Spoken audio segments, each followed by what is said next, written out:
Kalian pasti udah tahu ya kalau Intel belakangan ini ngeluarin prosesor refresh yaitu Intel Core Ultra 200S Plus series. Salah satu prosesornya itu ada Core Ultra 7 270K Plus dan ada juga Intel Core Ultra 5 250K Plus. Gue udah sempat nge-review untuk 270K Plus dan kali ini gue pengen ngebahas si Core Ultra 5 250K Plus yang kondisinya di Indonesia saat ini sebetulnya masih cukup goib. Masih susah banget dicari di marketplace, gue belum nemu juga harganya berapa ya ketika gue bikin video ini paling enggak. Sampai akhirnya gue dapat kesempatan untuk nge-review prosesor tersebut tapi dalam bentuk PC dari Asus. Karena kebetulan PC rakitan yang ada di sebelah gue ini dikirimin sama Asus dan kebetulan banget prosesor yang digunakan adalah Intel Core Ultra 5 250K Plus. Jadi kita bahas aja juga untuk spesifikasi PC yang dikirimkan oleh Asus ini seperti apa, karena kombinasi dari komponen yang dipasang di PC ini cukup beragam, nggak cuma sekedar ROG aja yang ditempel di sini, tapi TUF Gaming juga. Nah, untuk CPU seperti yang udah gue sebutin tadi, yaitu adalah Intel Core Ultra 5 250K Plus. Kalau Core Ultra 5-nya sebetulnya nggak terlalu yang gimana-gimana banget sih, tapi dari segi pricing dalam USD, paling nggak Ultra 5 ini menjadi salah satu hal yang menarik ya. Ya kita tahu sih, rupiah kita kalau dibandingin dolar sekarang ada di angka sekitar 18.000 ya. Tapi ya kita tunggu aja kira-kira apakah pricingnya cukup menarik untuk di Indonesia, karena dalam USD-nya Core Ultra 5 250K Plus ini menjadi salah satu prosesor yang menarik juga untuk dilirik. Lalu untuk motherboardnya ini nggak menggunakan Z890 PC-nya, melainkan menggunakan chipset B860. Lebih tepatnya adalah ROG Strix B860F Gaming Wi-Fi. Jadi ini adalah line up kelas menengah yang dikeluarkan oleh ROG Strix untuk chipset B860 tentunya. Fitur-fitur tentu ini kita nggak bisa melakukan unlock multiplier atau overclocking manual, jadi hanya sekedar diberikan dari preset-preset aja.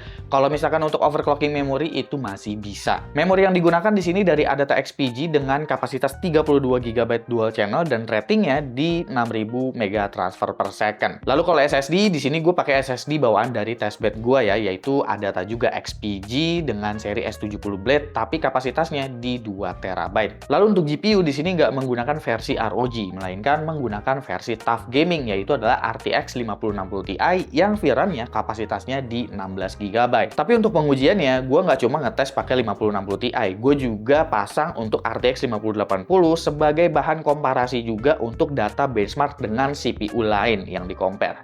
Nah, untuk cooling yang dipakai di sini, ini coolingnya udah menggunakan layar panoramik tren-tren zaman sekarang, yaitu adalah ROG Reuo 4 SLC yang menggunakan radiator di 360 mili. Power supply-nya juga dari ROG, dan untuk casingnya, buat yang penasaran, ini adalah casing dari TUF Gaming, bukan dari ROG. Casingnya ini adalah TUF Gaming GT502 Horizon. Dia udah dual chamber kayak begini, jadi udah cocok juga apabila kalian menggunakan water cooling seperti ROG Reuo 4 360 yang memang cuma bisa ditempatin di atas karena tubingnya itu ukurannya pendek. Jadi bisa pamer-pamer juga komponen-komponen PC yang ukurannya serba besar dan mungkin banyak layarnya juga. Asus nggak cuma kirimin PC ke gue sebetulnya, tapi betul-betul satu set dengan monitornya. Jadi ini gue pengen nge-review prosesor, tapi dikiriminnya lengkap banget sama Asus. Bahkan monitor yang dikirim ini adalah ROG Swift OLED PG27 Aki WPW yang berukuran 6,5 inch beresolusi 2560 x 1440 dan memiliki refresh rate hingga 540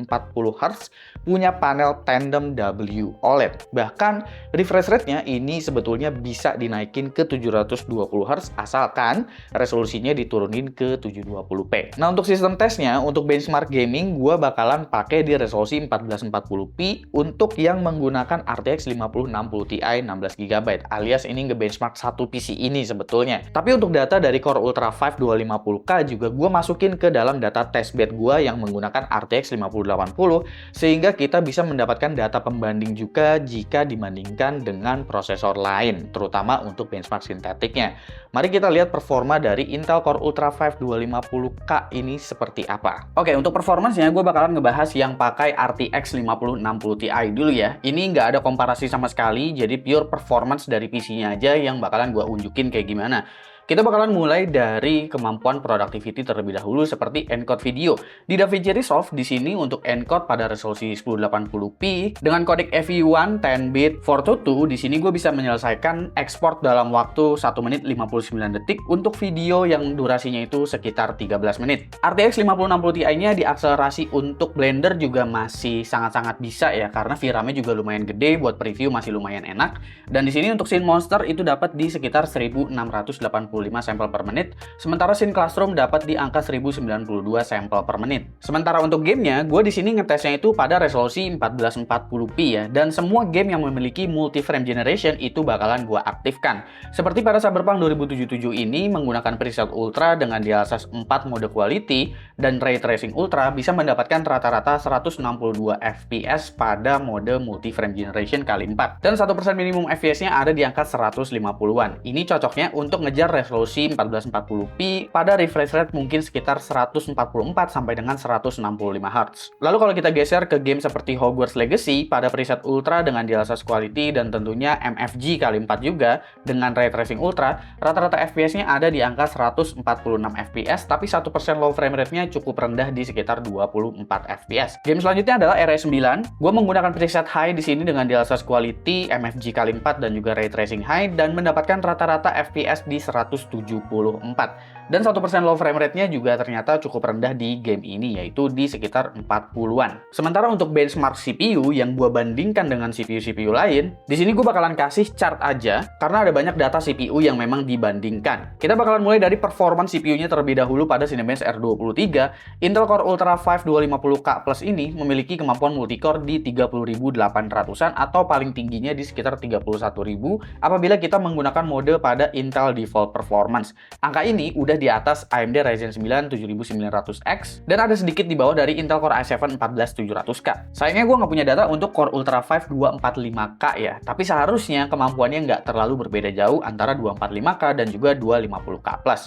Karena poin dari 250K Plus ini sebetulnya itu dari segi pricingnya. CPU package power kalau dicek di sini Core Ultra 5 250K Plus pada mode Intel Default Performance itu bisa peak hingga 190 Watt. Tapi angka 190 Watt itu adalah angka ketika turbo boost-nya itu hidup. Yang gue salut adalah power idle dari si Core Ultra 5 250K Plus ini cukup rendah ya, ada di sekitar 17 Watt aja. CPU temperatur juga pada angka 190 Watt itu masih ada di angka 74 derajat Celcius. Temperatur yang juga cukup baik mengingat AMD Ryzen 9 9950X yang TDP-nya 170 Watt itu juga ada di level yang kurang lebih mirip, yaitu di 75 derajat Celcius. Sementara untuk idle-nya ada di angka 42 derajat Celcius. Nah, sekarang kita lompat ke game. Untuk data gamenya, di sini perbandingan gua ialah menggunakan Core Ultra 7 270K Plus dan juga CPU gaming yang memang paling kencang saat ini, yaitu 9800X3D.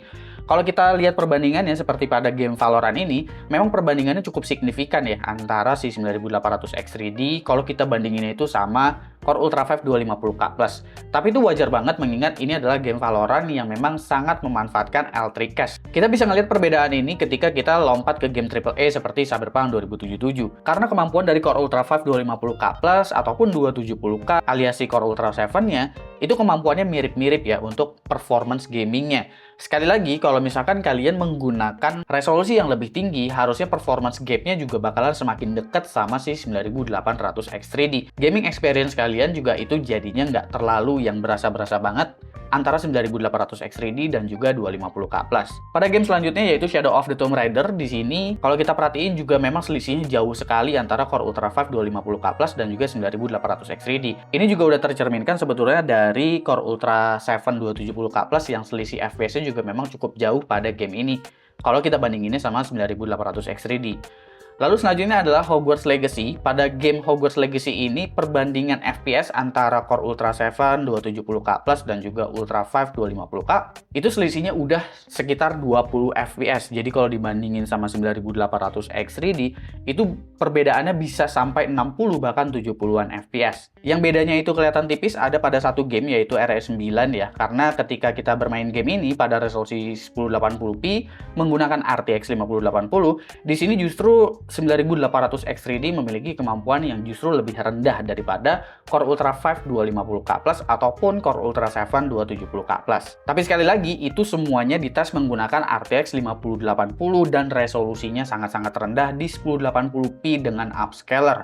Kalau misalkan kalian menggunakan resolusi 4K, bahkan 4K dengan upscaler sekalipun, ini gap FPS-nya bakalan jadi mirip-mirip. Kalian bisa cek reviewan gue mengenai Core Ultra 7 270K Plus gimana, karena gue udah unjukin pada resolusi 4K itu seperti apa. Ya, karena saat gue bikin video ini, Core Ultra 5 250K itu belum beredar di marketplace, jadi belum ketahuan harganya itu dalam rupiah berapa. Jadi sebetulnya gue belum bisa memberikan kesimpulan yang utuh untuk Core Ultra 5 250K Plus. Tapi paling nggak kesimpulan gue sebetulnya mirip-mirip seperti Core Ultra 7 270K Plus ya, yang mana Intel di sini cukup pintar mengkonfig CPU mereka karena mereka tahu CPU mereka sekarang udah berjalan jauh lebih efisien, terutama di bagian Arrow Lake Refresh ini, sehingga kita nggak cuma mendapatkan kemampuan multi-core yang kencang, tapi juga mendapatkan prosesor yang memang hemat daya, terutama jika idle. Dan harapan gue sih Core Ultra 5 250K Plus bisa diberikan harga yang juga sangat-sangat kompetitif ya. Karena kita udah ngeliat nih, Core Ultra 7 270K Plus itu dibanderol di sekitar 6 sampai dengan 7 jutaan, dan itu sangat-sangat kompetitif sih harganya di Indonesia. Jadi gue harap juga Core Ultra 5 250K Plus juga bisa mendapatkan tempat yang sama seperti Core Ultra 7 270K Plus. Itu aja sih.